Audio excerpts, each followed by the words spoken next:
gilid mo, sa gilid. Sa akin kayo dyan.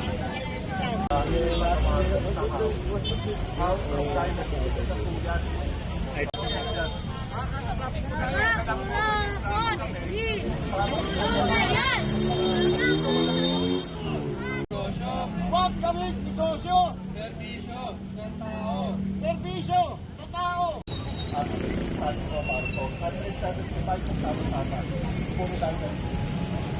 Patuloy na naman ang paghahari ng ilang pamilya sa ating bansa, mga mayayamang mga Pilipino. At ito ay gusto nila tuloy-tuloy lang ang kanilang pamumuno sa ating bansa.